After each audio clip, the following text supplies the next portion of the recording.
எல்லோருக்கும் வணக்கம். இன்றைய நாள் உங்களுக்கு நல்ல நாளாக அமையட்டும். ஓம் வராகி, ஜெய் ஜெய் வராகி. நிறைய பேர் ரொம்ப ஆசையோட வராகிக்காக விரதம் இருக்கலாம் அப்படின்னு நினைக்கிறீங்க.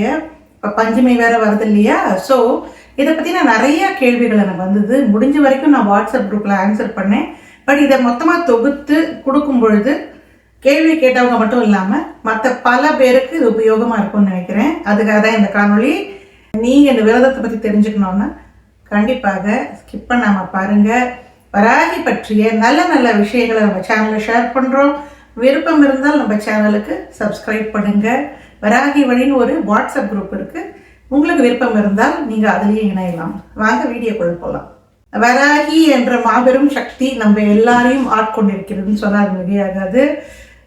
இந்த அம்பாளுக்கு பஞ்சமி ரொம்ப விசேஷம்னு நமக்கு தெரியும். பஞ்சமினிக்கு நிறைய பேர் தேங்காய் விளக்கு போடுறது, அம்பாளுக்கு பூஜை பண்ணுறது, இந்த மாதிரி பல விதமான வழிபாடுகள் எல்லா கோவிலையும் நடக்கிறது, நம்ம வீடுகளையும் நடந்துட்டு இருக்கு இல்லையா? இப்படிப்பட்ட அருமையான அந்த தெய்வத்தை போற்றும் விதமாக அவளுக்காக ஒரு 45 நாள் விரதம் இருந்தால் அது எப்படி இருக்கும் அப்படிங்கிற ஒரு பார்வை தான் இன்னைக்கு பார்க்க போறோம். முதல்ல எதுக்காக தெய்வங்களுக்கு நம்ம விரதம் இருக்கணும்? இப்போ ஒரு விஷயம் நமக்கு நடக்கணும்னு நினைக்கிறோம். அப்போ நம்ம என்ன சொல்கிறோம் அந்த தெய்வத்துக்கிட்ட, எனக்கு இதை நல்லபடியாக நடத்தி கொடு, உனக்காக நான் 45 நாள் விரதம் இருக்கேன் அப்படின்னு சொல்கிறோம் இல்லையா? கடவுள்கிட்ட நம்ம கொடுக்கல் வாங்கல் பண்ணவே முடியாது. ஏன்னா கடவுள் இந்த எல்லாத்தையும் படைச்சவே அவர் தான் இல்லையா? இந்த சகல உலகங்களையும் படைச்சதே அந்த கடவுள் தான். அந்த கடவுள்கிட்ட நம்ம என்ன கொடுத்து அதுக்கு நிறைய போகிறது இல்லையா? அதனால நான் இதை பண்ணா நீ எனக்கு அதை பண்ணுன்னு சொல்கிறத விட, வராகி உன் மேல நான் ரொம்ப பாசமா இருக்கேன், உன் மேல எனக்கு அளவு கடந்த பாசம் இருக்கிறது, ஒரு 45 நாள் உனக்கான நேரத்தை ஒதுக்க போகிறேன், உன்னோடு எனது தொடர்பை இன்னும் ஸ்ட்ராங் பண்ணிக்க போறேன், அதுக்காக இந்த மாதிரி பூஜைகள் நான் பண்ண போறேன் அப்படின்னு நம்ம சொன்னாலே போறோம். சொல்லிட்டு நமக்கு என்ன குறை இருக்கோ அதை அம்பாள்கிட்ட சொல்லலாம். சாதாரணமா பேசுற மாதிரி இதை நான் பண்றேன் அதனால எனக்கு அதை பண்ணுன்னு மட்டும் சொல்லக்கூடாது. நான் முன்னாடியே சொல்லியிருக்கேன், நம்ம ஒரு தெய்வத்தை பார்க்க ஆரம்பிக்கும் பொழுது, வழிபட ஆரம்பிக்கும் பொழுது, அந்த தெய்வத்தின் மேல அன்பு காமிக்கும் பொழுது அந்த தெய்வம் நம்மை பார்க்க ஆரம்பிக்கும். அந்த தெய்வத்தோட பார்வை நம்ம மேல விழ ஆரம்பிக்கும். நம்ம தினம் விளக்கு வைக்கிறோம், ஒரு ஏதோ 2 விஷயம் நைவேத்தியம் பண்றோம், ஓம் வராகி ஜெய் வராகி சொல்றோம், இல்லைன்னா ஒரு காயத்ரி தான் சொல்லிட்டு இருக்கோம்னு வச்சுக்கோங்க டெய்லி. இப்போ திடீர்னு ஒரு 45 நாள் வராகிக்கு அபிஷேகம் பண்ணுறோம், அர்ச்சனை பண்ணுறோம், வராகியோட ஸ்தோத்திரங்கள் சொல்கிறோம், தடபுலோட அவளுக்கு நம்ம சாப்பாடு போடுறோம், படையல் மாதிரி போடுறோம், இல்லை நெய்வேத்தியம் பண்ணுறோம்னா வராகி பாப்பா என்னடா அது குழந்தை நம்மளை இவ்வளோ உபச்சாரம் பண்ணுறது, இப்படி பார்த்து பார்த்து கவனிக்கிறாளே, அவளுக்கு என்ன குறை இருக்குது, போய் நம்ம தீர்ப்போம் அப்படின்னு அவளாவே ஓடி வருவாள். அதே போல் நம்ம ஒரு பிரார்த்தனை வச்சு அது நடக்கிறதுக்கு தாமதமாச்சுன்னா சொல்லி காமிக்கவும் கூடாது. நான் உனக்கு அதெல்லாம் பண்ணேன், புடவை வாங்கி கொடுத்தேன், பஞ்சமிக்கு விளக்கு போட்டேன், ஆனால் நீ ஒன்றுமே பண்ணல அப்படி சொல்லி காமிக்கக்கூடாது. இப்போ எதுக்கு இதை நான் சொல்கிறேன்னா, இப்படி பிரார்த்தனை செய்கிற மனப்பான்மையோடு நம்ம பண்ணும் பொழுது அந்த பிரார்த்தனை முழுமையாக நிறைவேறும். அந்த தெய்வத்தோட அன்பையும் அதன் பார்வையும் நம்ம சம்பாதிச்சாலே நம்ம வாழ்க்கையில் இருக்கக்கூடிய அனைத்து தர்திரங்களும் போயிடும். அதனால அந்த தெய்வத்தை நம்ம பக்கம் திருப்பறதுக்காக தான் பூஜைங்கிறது. இந்த 45 நாள் பேர் அனுஷ்டானம்னு பேர். இந்த 45 நாள் பண்றோம் இல்லையா, இது அனுஷ்டானம். இந்த அனுஷ்டானம் அப்ப எப்படி பண்ணலாம், என்ன மாதிரியான நோக்கத்தோட பூஜை பண்ணா அந்த பூஜைக்கான முழு பலன் கிடைக்கும்னு இப்பதான் உங்களுக்கு சொன்னேன் இல்லையா? ஸோ இப்ப எத்தனை நாள் செய்யலாம்? 48ன்னு சில பேர் சொல்வீங்க. என்னை பொறுத்த வரைக்கும் ஒரு பஞ்சமியில ஆரம்பிச்சு 3வது பஞ்சமியில முடிக்கலாம். 3 பஞ்சமி நீங்க கணக்கு வைக்கும் பொழுது உங்களுக்கு 45 நாள் வந்துடும். ஸோ லேடிஸ் கேட்பீங்க, அப்போ எங்களுக்கு இந்த மாதவிடாய் காலம் வருது மேடம், அப்போ நாங்கள் என்ன பண்ணுறதுன்னா, அந்த மாதவிடாய் காலம் நீங்கள் எவ்வளோ நாளைக்கு தள்ளி இருக்கணுமோ தள்ளி இருந்துட்டு அப்படியே கண்டினியூ பண்ண வேண்டியதான். கவுண்டெல்லாம் நீங்கள் மாற்றவே வேண்டாம், சரியா? ஆனால் அந்த நாள் மட்டும் இந்த மாதிரியான பூஜைகளை தவிர்க்கிறது நல்லது. ஏன் தவிர்க்கணும்னு கேட்டால், நம்ம உடம்பு ஒரு பெரிய ஒரு வேலையை பண்ணுறது, ஓகேயா? உள்ளுக்குள்ளே அந்த யூட்ரஸ் மிகப்பெரிய ஒரு வேலையை பண்ணுறது, ரொம்ப ஸ்ட்ரெஸ்டாக இருக்கும். ஆல்ரெடி நம்ம உடம்பு ஸ்ட்ரெஸ்டாக இருக்கிறதுனால தான் நமக்கு கால் வலி, இடுப்பு வலி, வயிறு வலி, சில பேருக்கு தலை சுத்தல் வரும், வாந்தி வராமல் இருக்கும், இதையெல்லாம் இருக்குது. உடல் உபாதை இருக்கும் பொழுது எந்த ஒரு பூஜையை செய்தாலும் நம்மளோட முழு கவனம் அந்த பூஜையில் இருக்காது. சயின்டிஃபிக்கான ரீசன் இதுதான். அதனாலதான் அதை ரெஸ்ட்னு சொல்றது. யோனி ரூபமாக இருக்கக்கூடிய அந்த தெய்வத்தின் அம்சமாக தான் ஒரு பெண்ணும் இருக்கிறாள். அந்த யோனியை பரிசுத்த பண்ணக்கூடிய நேரம் தான் இந்த மாதவிடாய். அதனால அது அருவருக்கத்தக்க விஷயம்லாம் கிடையாது. தூய்மை இல்லைங்கிறதுனால தள்ளி உட்கார சொல்றதும் கிடையாது. அதுக்கான மரியாதையை நம்ம கொடுக்கணும். அந்த யோனி அதோட வேலையை செய்யறது, அந்த கர்ப்பப்பை அதோட வேலையை செய்யறது. அப்ப பேசாம அதை விட்டுடணும். அதுக்கான அந்த ரெஸ்ட்டை கொடுக்கணும். அதனாலதான் அந்த 3 நாட்களோ அந்த 4-5 நாட்களோ பூஜையெல்லாம் பண்ணாம குவைட்டா இருக்கணும். தினம் தலைக்கு குளிக்கணுமான்னு ஒரு கேள்வி வந்தது. அதெல்லாம் தேவையில்லை. தினம் தலைக்கு குளிக்கணும்னு அவசியம் கிடையாது. பஞ்சமி இன்னைக்கு நீங்க ஆரம்பிக்கிறீங்கன்னு வச்சுக்கலாம். எந்த நேரத்தில் பூஜை செய்யலாம், எந்த நேரத்துல பூஜை செய்யலாம்னா, என்ன பொறுத்த வரைக்கும் வராகி கிட்ட வைக்கக்கூடிய பிரார்த்தனைகள் முழுமை பெறணும்னா அவ ஆக்டிவா இருக்கிற நேரத்துல பண்ணணும். அது சாயங்காலம் தான். ஸோ சூரிய அஸ்தமனம் ஆன அப்புறம் வராகி பூஜை பண்ணும் பொழுது அதுக்கான பலன் மிக மிக அதிகம். சாயங்காலம் ஒரு 6:30 மணி 7 மணிக்கு இந்த பூஜையை பண்ணுங்க.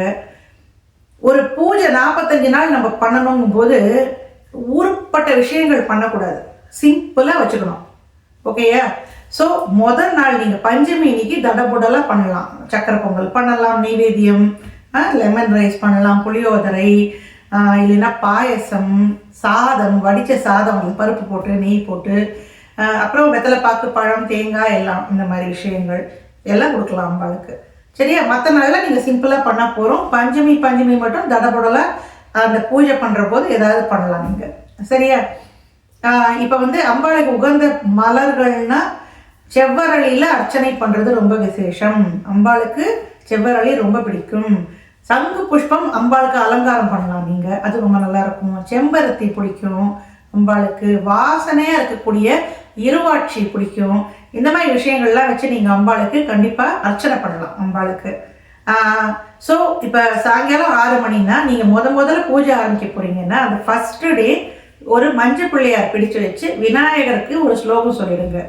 விநாயகருக்கான ஒரு ஸ்லோகம் சொல்லிட்டு மஞ்சள் பிள்ளையார் பிடிச்சு அவருக்கு ஒரு நெய்வேத்தியம் பண்ணிட்டு இந்த 45 நாள் இல்லை இந்த விரதம் ஏற்படுத்திக்கொள்ள, இந்த விரதம் ஆரம்பித்ததுலேருந்து முடிகிற வரைக்கும் எந்த விதமான தடங்களும் இல்லாமல் முடிய வேண்டும்னு முழுமுதற் கடவுளான விநாயகரை வேண்டிக் கொண்டு அதுக்கப்புறமா பண்ணுங்க.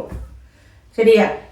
கண்டிப்பா அவருக்கு ஒரு நெய்வேத்தியம் பண்ணோம், அவருக்கு தூப தீபம் காமிச்சு ஆரத்தி பண்ணிட்டு அவரை நகர்த்தி வச்சுட்டு அதுக்கப்புறம் தான் நீங்கள் மெயின் பூஜைக்கு போகணும். ஸோ அம்பாள் வீட்டில் சிலையா இருந்தால் அபிஷேகம் பண்ணலாம், இல்லை ஃபோட்டோவாக இருந்தால் அலங்காரம் பண்ணிக்கலாம். நான் சொன்ன மாதிரி இந்த மலர்கள்லாம் நீங்கள் வைக்கலாம். நீங்கள் சப்போஸ் சிலை வச்சுருக்கீங்கன்னா அபிஷேகம் பண்ணலாம். சிம்பிளாக பண்ணுங்க. நிறைய 5, 6, 7, 8 அபிஷேகம்லாம் பண்ண மாட்டான்.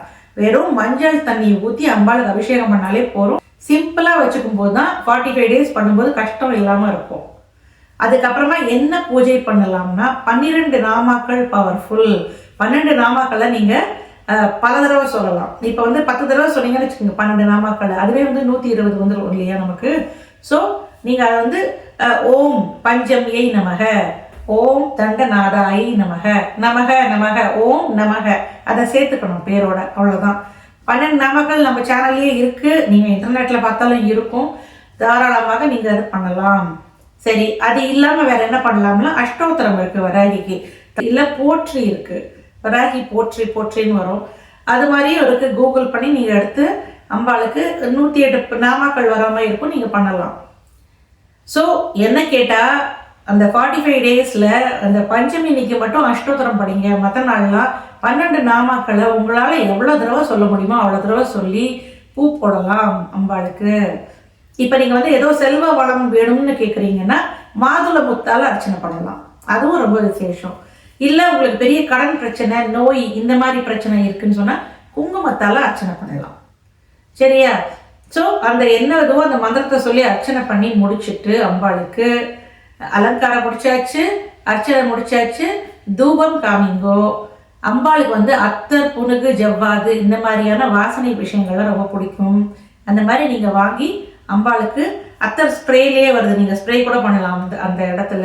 நல்ல வாசனை இருக்க மாதிரி தசாங்கம், ஊதுபத்தி இந்த மாதிரி விஷயங்களை போடுங்கோ, அதுவும் ரொம்ப நல்லது. அதெல்லாம் முடிச்ச அப்புறமா அம்பாளுக்கு நெய்வேத்தியம் பண்ணணும். நெய்வேத்தியம் வந்து நான் சொன்ன மாதிரி வெத்தலை பாக்கு பழம். பழம்னு சொன்னால் வாழைப்பழம் எப்பயுமே நல்லது. ஸ்பெஷலாக அம்பாளுக்குன்னா மாதுளம்பழம் கொடுக்கலாம், செவ்வாழை கொடுக்கலாம், கருப்பு திராட்சை கொடுக்கலாம். இது எல்லாம் கூட அம்பாளுக்கு விசேஷம்தான். ட்ரை ஃப்ரூட்ஸ்னால் பேரிச்சம்பழம் அம்பாளுக்கு ரொம்ப விசேஷம், உலர் திராட்சை ரொம்ப விசேஷம். சரியா? இதில் உங்களுக்கு என்ன சௌகரியப்படுறதோ அதை வச்சு அப்புறம் ஒரு நெய்வேத்தியம் ஸ்டார்ட் பண்ணுற அன்றைக்கி சக்கரை பொங்கல் இல்லை பாயசம் மாதிரி ஸ்வீட்டோட ஆரம்பிங்கோ. மற்ற நாளில் ஒரு பழமாவது வச்சு கண்டிப்பாக நெய்வேத்தியம் பண்ணணும். பூஜைன்னு பண்ணால் கண்டிப்பாக நெய்வேத்தியம் பண்ணணும். கண்டிப்பாக கற்பூர ஆரத்தி காமிக்கணும். இல்லை அப்படி இல்லைன்னா நெய் விளக்கு ஏற்றி காமிக்கலாம், தீபமாக காமிக்கலாம். ஸோ இவ்வளோதான். சர்வமங்கள மாங்கல்யே சிவே சர்வார்த்த சாதகே சரண்யே திரயம்பகே கௌரி நாராயணி நமோஸ்துதே சொல்லி அம்பாளுக்கு ஆர்த்தி காமிச்சிட்டோ அம்பாளை நமஸ்காரம் பண்ணிட்டு இங்கே உட்காந்து உங்களோட அந்த வேண்டுதலையே அம்பாள்கிட்ட சொல்லுங்க. அம்மா, எனக்கு இந்த ஒரே ஒரு பிரச்சனை இருக்குமா, ஆனால் நீ பார்த்துப்பேங்கிற நம்பிக்கை எனக்கு இருக்குன்னு சொல்லி வேண்டிக்கணும். இவ்வளவையும் பண்ணிட்டு அம்பாள்கிட்ட உட்காந்து அழக்கூடாது. அம்பாளை துக்கமான ஒரு விஷயத்த அங்கே பண்ணக்கூடாது. சரியா? ஏன்னா ஒரு பாசிட்டிவ் வைப்ரேஷன் ஏறுறதுக்காக தான் பூஜையெல்லாம் பண்ணுறோம். ஸோ இந்த 45 நாளும் நம்பிக்கையோடு நம்ம பண்ண போகிறோம். அதனால் அம்பாள் முன்னாடி உட்காந்து அழக்கூடாது. அது தனியாக வேற ஒரு டைம் பண்ணிக்கோங்கோ, பூஜையோடு சேர்த்து பண்ணாதங்கோ. அம்பாள்கிட்ட உட்காந்து கிளியராக அழகாக பூஜையெல்லாம் பண்ணிட்டு அவளோட அந்த அழகான ஸ்வரூபத்தை நல்லா ரசிச்சுட்டு அம்பாள் கிட்ட அவளோட திருவடியில் உங்களோட பிரார்த்தனையை போட்டுருங்க. நீ பார்த்துப்பேங்கிறது எனக்கு ஷியோராக தெரியும்னு சொல்லிடுங்க அம்பாள்கிட்ட. இன்னொரு முக்கியமான விஷயம், அதே நேரத்தில் டெய்லி பண்ணணும். ஒரு நாள் ஒரு டைம் பண்ணக்கூடாது. அது ஏன்னா நம்ம பூஜை பண்ணி ஒரு 3 நாள் 4 நாள் 5 நாள் ஆனப்புறம் வராகி அங்கே வெயிட் பண்ணுவாங்க அந்த டைமில் நீங்கள் பூஜை பண்ணுவீங்கன்னு. அதனால அம்பாளை நம்ம வெயிட் பண்ண வைக்கக்கூடாது. அதுதான் முக்கியமான விஷயம். 6:30 6:30 மணி, 7னா 7 மணி பூஜை பண்ண உட்காந்த அப்புறம் எழுந்து போகாதங்கோ. அதே இடத்துல உட்காந்து எல்லா சாமானையும் அசம்பிள் பண்ணி வச்சுக்கோங்க முன்னாடியே. அதனால ரொம்ப போயிட்டு எழுந்து போயிட்டு வந்தோம்னா நமக்கு டிஸ்டர்பன்ஸாக இருக்கும். நமக்கு மைண்ட் அதில் லைக்காது. பூஜை பண்ணுறதோட ரீசனே நம்ம எவ்வளோ மேலே பிரியம் வச்சுருக்கோங்கிறத அவள்கிட்ட காமிக்கிறோம். அப்படி காமிக்கும்பொழுது வராகியோட கடைக்கண் பார்வை நிச்சயமாக நம்ம கிட்ட வரும். அப்படி அது வரும் பொழுது நம்ம வாழ்க்கையை கண்டிப்பாக மாற்றும். உங்களுக்கான பிரார்த்தனை நிச்சயமாக நிறைவேறும். நீங்கள் கேட்டது அப்படியே நிறைவேறலைனாலும் உங்கள் பிரச்சனை நிச்சயமாக சால்வ் ஆகிறதுக்கான வழியை வராகி நிச்சயமாக அதற்கான ஒரு கதவை திறப்பாள். இது 100% ட்ரூ. அதனால் இந்த மாதிரி பூஜைகள் ரொம்ப நல்லது பண்ணுறது. உங்களுக்கு ரொம்ப பாசிட்டிவ் வைப்ரேஷன் வரும், வராகியோட பாதுகாப்பு வரும், வராகியோட அனுகிரகம் கிடைக்கும். அதனால் இது பண்ணலாமா வேணாமான்னு யாராவது யோசிச்சா கூட நிச்சயமாக நீங்கள் முயற்சி செய்து பாருங்கள். நல்ல நல்ல பலன்கள் உங்களுக்கு நிச்சயமாக கிடைக்கும். ஒரு 2-3 கேள்வி என்ன கேட்டிருந்தாங்கன்னா, நான்வெஜ் சாப்பிடலாமான்னு கேட்டிருந்தாங்க.